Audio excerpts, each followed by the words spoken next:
ಹುಬ್ಬಳ್ಳಿ ತಾಲೂಕು ಶಿರಗುಪ್ಪಿಯಲ್ಲಿ ಮಾತನಾಡಿದ ಎಂಎಲ್ಸಿ ರವಿಕುಮಾರ್, ರಾಜ್ಯದಲ್ಲಿ ಮಳೆ ಪ್ರಮಾಣ ಕಡಿಮೆಯಾಗಿದ್ದು ರೈತರು ತೀವ್ರ ಸಂಕಷ್ಟಕ್ಕೆ ಸಿಲುಕಿದ್ದಾರೆ ಎಂದು ಹೇಳಿದ್ದಾರೆ. ಹೆಸರು ಹಾಗೂ ಹತ್ತಿ ಸೇರಿದಂತೆ ಹಲವು ಬೆಳೆಗಳು ಕೈಗೆ ಬಾರದ ಸ್ಥಿತಿ ನಿರ್ಮಾಣವಾಗಿದ್ದು ಬೆಳೆ ಕೈಗೆ ಬರುವುದಿಲ್ಲ ಎಂದು ಕಾರಣಕ್ಕೆ ಕೆಲ ರೈತರು ತಮ್ಮ ಬೆಳೆಗಳನ್ನೇ ನಾಶ ಮಾಡುತ್ತಿದ್ದಾರೆ ಎಂದು ಆರೋಪಿಸಿದ್ದಾರೆ. ಇನ್ನು ಬಿಜೆಪಿ 6 ತಂಡಗಳಲ್ಲಿ ರಾಜ್ಯದಾದ್ಯಂತ ಬರ ಅಧ್ಯಯನ ನಡೆಸುತ್ತಿದ್ದು ತಮ್ಮ ತಂಡ ಧಾರವಾಡ ಜಿಲ್ಲೆಯ ವಿವಿಧ ಭಾಗಗಳಲ್ಲಿ ಬರ ಪರಿಸ್ಥಿತಿಯನ್ನ ಪರಿಶೀಲಿಸ್ತಾ ಇದೆ ಅಂತ ಹೇಳಿದ್ದಾರೆ. ಇನ್ನು ಧಾರವಾಡ ಜಿಲ್ಲೆಯಲ್ಲಿ ಸುಮಾರು 70ರಷ್ಟು ಮಳೆ ಕೊರತೆ ಇದೆ ಎಂದು ಹೇಳಿದ ಅವರು ರಾಜ್ಯ ಸರ್ಕಾರ ಕೂಡಲೇ ರೈತರ ನೆರವಿಗೆ ಧಾವಿಸಬೇಕು ಎಂದು ಆಗ್ರಹಿಸಿದ್ದಾರೆ. ಇಷ್ಟು ದಿನ ರಾಜ್ಯ ಸರ್ಕಾರ ಏನು ಮಾಡುತ್ತಿತ್ತು ಎಂದು ಪ್ರಶ್ನಿಸಿದ ರವಿಕುಮಾರ್, ಈಗ ಸಚಿವರನ್ನ ಬರ ವೀಕ್ಷಣೆಗೆ ಜಿಲ್ಲೆಗಳಿಗೆ ಕಳುಹಿಸಲಾಗ್ತಾ ಇದೆ ಎಂದು ಟೀಕಿಸ್ತಾ ಇದ್ದಾರೆ. ರೈತರಿಗೆ ಎಕರೆಗೆ 50,000 ಪರಿಹಾರ ನೀಡಬೇಕು, ಮೊದಲ ಹಂತದಲ್ಲಿ ಕೂಡಲೇ 25,000 ಹಣವನ್ನ ಬಿಡುಗಡೆ ಮಾಡಬೇಕು ಹಾಗೂ ರೈತರ ಸಾಲ ಮನ್ನಾ ಮಾಡಬೇಕು ಎಂದು ಒತ್ತಾಯಿಸಿದ್ದಾರೆ. ಇನ್ನು ಸರ್ಕಾರ ಪರಿಹಾರ ನೀಡಲು ಮುಂದಾಗಿದ್ದರಿಂದ ಈ ಬಾರಿ ವಿಧಾನಮಂಡಲ ಅಧಿವೇಶನ ನಡೆಯಲು ಬಿಡುವುದಿಲ್ಲ ಎಂದು ಎಚ್ಚರಿಕೆಯನ್ನ ನೀಡಿದ್ದಾರೆ. ಇನ್ನ ರಾಜ್ಯವನ್ನ ತಕ್ಷಣ ಬರಪೀಡಿತ ಎಂದು ಘೋಷಿಸಬೇಕು. ಸರ್ಕಾರದ ನಿಷ್ಕ್ರಿಯತೆಯಿಂದ ರೈತರ ಆತ್ಮಹತ್ಯೆ ಪ್ರಕರಣಗಳು ಹೆಚ್ಚಾಗ್ತಾ ಇವೆ ಎಂದು ಆರೋಪಿಸಿದ ಅವರು, ಮೊದಲು ರಾಜ್ಯ ಸರ್ಕಾರ ಪರಿಹಾರ ನೀಡಲು ಮುಂದಾಗಬೇಕು, ಬಳಿಕ ಕೇಂದ್ರ ಸರ್ಕಾರದ ಬೆರಳು ತೋರಿಸಿ ಎಂದು ಹೇಳಿದ್ದಾರೆ. ನನ್ನ ಕೈಯಲ್ಲಿ 3 ತರದ ಗಿಡ ಇದೆ. ಇದು ಮೊದಲನೇ ಸರಿ ಬಿತ್ತಿರೋದು, ಇದು 2ನೇ ಸರಿ ಬಿತ್ತಿರೋದು, ಇದು 3ನೇ ಸರಿ ಬಿತ್ತಿರೋದು, ಒಂದೇ ಹೊಲದಾಗ. ಆಮೇಲೆ ಇದ್ರೊಳಗೆ ನೋಡಿ ಹತ್ತಿ ಹೂವು, ಇದು ಇಷ್ಟೊತ್ತಿಗೆ ಕಾಯಿ ಆಗ್ಬೇಕಾಗಿತ್ತು, ಈಗ ಹೂ ಬಿಡ್ತಾ ಇದೆ. ಅದು ಒಂದು ಗಿಡದಲ್ಲಿ ಹೆಚ್ಚು ಅಂತ ಹೇಳಿದ್ರೆ 1, 2, 3 ಈ ತರ. ಇದು ಪೀಕ್ ಬರೋದಿಲ್ಲ ಅಂತ ರೈತರು ಅರಗ್ತಾ ಇದ್ದಾರೆ. ಒಂದನೇದು. ಎರಡನೇದು, ಹೆಸರು ಏನಿದೆ, ಹೆಸರು ಕಾಯಿ ಆಗಿದೆ, ಆದರೆ ಅದರೊಳಗೆ ಕಾಳೆ ಇಲ್ಲ ಮತ್ತು ಕೆಲವು ಕಾಯಲ್ಲಿ ಹುಳಗಳಿದೆ. ಹೆಸರು ಕೂಡ ಹಾಳಾಗಿದೆ. ಇಷ್ಟೊತ್ತಿಗೆ ರೈತನಿಗೆ ಬೆಳೆ ಕೈಗೆ ಬರಬೇಕಾಗಿತ್ತು. ಹತ್ತಿ ಗಿಡದಲ್ಲಿ ಕಾಯಿಗಳು ಕಾಣಬೇಕಾಗಿತ್ತು ದೊಡ್ಡ ಪ್ರಮಾಣದಲ್ಲಿ. ಅದ್ಯಾವುದು ಕೂಡ ಈ ಬಂದು ಮಳೆಯ ಅಭಾವದಿಂದ ಬರದಿಂದ ಕಾಣಿಸ್ತಾ ಇಲ್ಲ.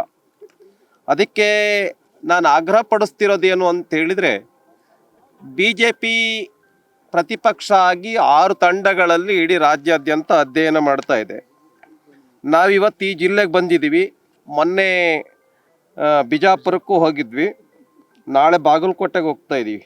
ನೋಡಿ, ಹುಬ್ಬಳ್ಳಿ ಗ್ರಾಮಾಂತರ, ಅಣ್ಣಿಗೇರಿ, ನವಲಗುಂದ ಈ ಕಡೆ ಭಾಗದಲ್ಲಿ 42%ನಿಂದ 73%ವರೆಗೆ ಮಳೆ ಶಾರ್ಟೇಜ್ ಇದೆ. 73% ಮಳೆ ಶಾರ್ಟೇಜ್ ಇದ್ದರೆ ಬೆಳೆ ಹೆಂಗೆ ಕೈಗೆ ಬರೋಕ್ಕೆ ಸಾಧ್ಯ? ಮತ್ತು ರೈತ ಏನು ಬಿತ್ತನೆ ಮಾಡಿದ್ದಾನೆ, ಸಾಲ ಮಾಡಿ ಬಿತ್ತನೆ ಮಾಡಿದ್ದಾನೆ, ಬಡ್ಡಿ ಕಟ್ಟಬೇಕು ಅವನು. ಈಗ ಹೇಳ್ತಾ ಇದ್ದಾರೆ ನಾವೆಲ್ಲ ಸಾಲ ಮಾಡಿದ್ದೀವಿ ಅಂತ. ಆದ್ದರಿಂದ ರೈತನಿಗೆ ಸರ್ಕಾರ ಕೈ ಹಿಡಿಬೇಕು, ನೆರವನ್ನು ಕೊಡಬೇಕು, ಪರಿಹಾರನ ಅನೌನ್ಸ್ಮೆಂಟ್ ಮಾಡಬೇಕು.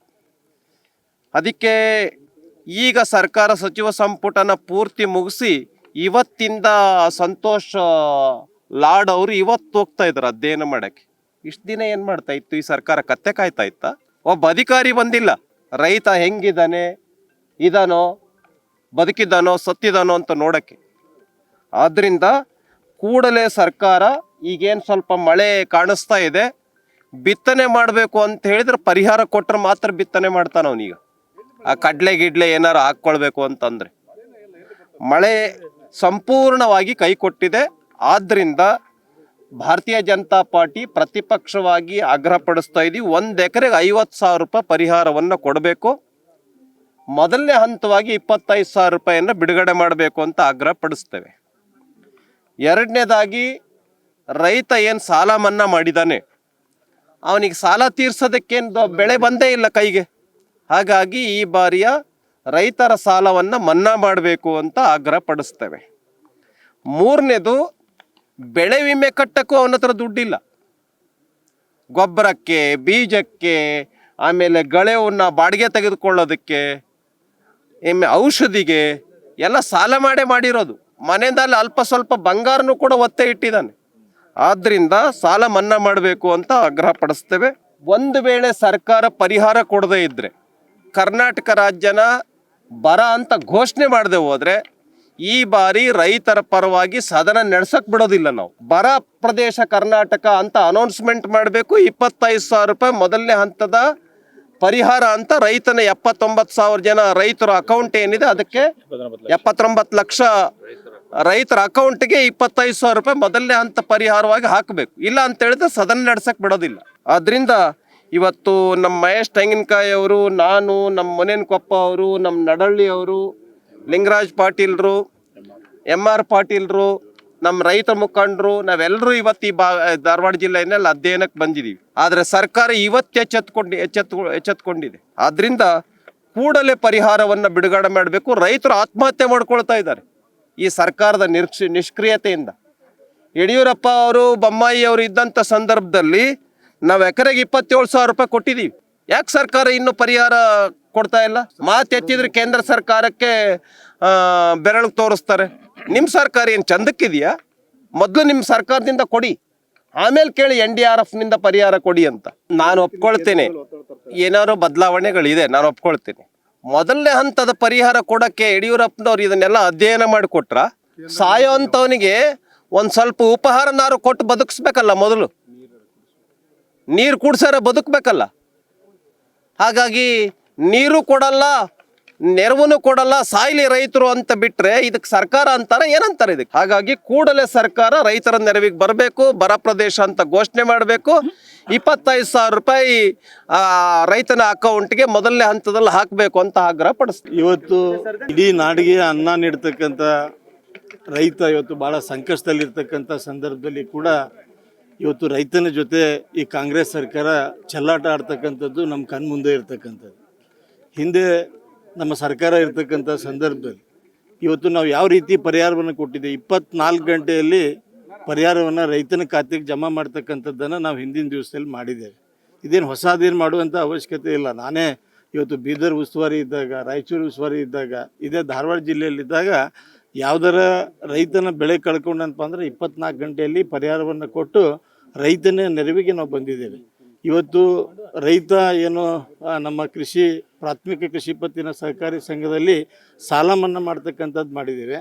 ಹೆಕ್ಟೇರ್ ವೈಸು ಸುಮಾರು 27,000ರಿಂದ 34,000ವರೆಗೂ ಕೂಡ 3 ಕಂತಲ್ಲಿ ರೈತನ ಖಾತೆಗೆ ದುಡ್ಡನ್ನು ಬಿಡುಗಡೆ ಮಾಡಿದ್ದೇವೆ ನಾವು ಹಿಂದಿನ ದಿವಸದಲ್ಲಿ. ಇವತ್ತು ಕರ್ನಾಟಕ ರಾಜ್ಯದ ಸನ್ಮಾನ್ಯ ಮುಖ್ಯಮಂತ್ರಿಗಳು 3ನೇ ಮಡಿಯಲ್ಲಿ ಕೂತ್ಕೊಂಡು ಅವರೇ ಒಪ್ಕೊಂಡಿದ್ದಾರೆ ರಾಜ್ಯದಲ್ಲಿ ಬರ ಇದೆ ಅಂತೇಳಿ. ಇವತ್ತು ಬರ ಇದೆ ಅನ್ನುವಂಥದ್ದನ್ನು ಒಪ್ಕೊಂಡ ಮೇಲೆ ಮತ್ತ್ಯಾಕೆ ಅವ್ರನ್ನ ಅಧಿಕಾರಿಗಳನ್ನ ಕಳಿಸ್ತಾ ಇದ್ದಾರೋ ಇದು ಬಹಳ ಹಾಸ್ಯಾಸ್ಪದ ಅಂತ ನಾವು ಹೇಳಬೇಕಾಗುತ್ತೆ. ಇವತ್ತು ಅವರೇ ಹೇಳ್ತಾರೆ ರೈತರು ಬಿತ್ತಕ್ಕೆ ಹೋಗಬೇಡಿ, ಮಳೆ ಬರುವುದಿಲ್ಲ ಅಂತೇಳಿ, ಮತ್ತು ಕರೆಂಟನ್ನು ನೀವು ಭಾಳ ಮಿತಿಯಲ್ಲಿ ಉಪಯೋಗ ಮಾಡಿರಿ, ನೀರನ್ನು ಭಾಳ ಅತ್ಯಂತ ಕಡಿಮೆ ಉಪಯೋಗ ಮಾಡಿರಿ ಅಂಥೇಳಿ ರಾಜ್ಯದ ಮುಖ್ಯಮಂತ್ರಿಗಳು ಹೇಳಿದ್ದಾರೆ 3ನೇ ಮಡಿಯಲ್ಲಿ ಕೂತ್ಕೊಂಡು. ಇವತ್ತು ಬರ ಅಧ್ಯಯನ ಮಾಡಲಿಕ್ಕೆ ಇವತ್ತಿಂದ ಜಿಲ್ಲಾ ಉಸ್ತುವಾರಿ ಮಂತ್ರಿಗಳನ್ನ ಕಳಿಸ್ತಕ್ಕಂಥದ್ದು ಅದು ಭಾಳ ವಿಪರ್ಯಾಸ ಅಂತ ನಾವು ಹೇಳಬೇಕಾಗುತ್ತೆ. ಇವತ್ತು ಕಾಂಗ್ರೆಸ್ ಸರ್ಕಾರ ರಾಜ್ಯದಲ್ಲಿ ಬಂದಾಗ, ದೇಶದಲ್ಲಿ ಬಂದಾಗ ರೈತನಿಗೆ ಅನ್ಯಾಯ ಮಾಡ್ತಕ್ಕಂಥ ಕೆಲಸ ಮಾಡ್ತಾ ಇದೆ. ಮತ್ತು ನೀವೇ ಕೂತ್ಕೊಂಡು 3ನೇ ಮಡಿಯಲ್ಲಿ ಬರ ಇದೆ ಅನ್ನುವಂಥದ್ದನ್ನು ತಾವು ಒಪ್ಕೊಂಡ ಮೇಲೆ ಇವತ್ತ್ಯಾಕೆ ಜಿಲ್ಲಾ ಉಸ್ತುವಾರಿ ಮಂತ್ರಿಗಳನ್ನ ತಾಲೂಕು ವಾರಿ ತಾವು ಕಳಿಸ್ತಾ ಇದ್ದೀರಿ ಅನ್ನುವಂಥದ್ದನ್ನು ಇವತ್ತು ರೈತನಿಗೆ ಮತ್ತೊಂದು ಸತಿ ತಾವು ಮೋಸ ಮಾಡಕ್ಕೆ ಕೊಟ್ಟಿದ್ದೀರಿ. ನೀವೇ ಒಪ್ಕೊಂಡ್ಮೇಲೆ ಬರ ಅಂತ ಘೋಷಣೆ ಮಾಡಿ ಪರಿಹಾರ ಕೊಡಿ.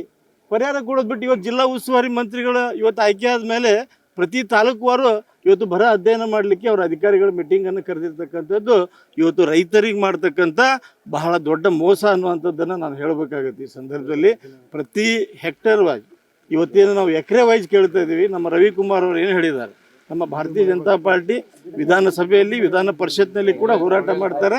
ಮತ್ತು ಅದರ ಜೊತೆಯಲ್ಲಿ ಇವತ್ತು ನಮಗೆ ಎಕರೆ ವೈಸು 50,000 ರೂಪಾಯಿ ಪರಿಹಾರವನ್ನು ಕೂಡಲೇ ಬಿಡುಗಡೆ ಮಾಡಬೇಕನ್ನುವಂಥ ಒತ್ತಾಯವನ್ನು ಈ ಬಂಡಾಯದ ನಾಡು ಧಾರವಾಡ ಜಿಲ್ಲೆಯಿಂದ ನಾವು ಒತ್ತಾಯನ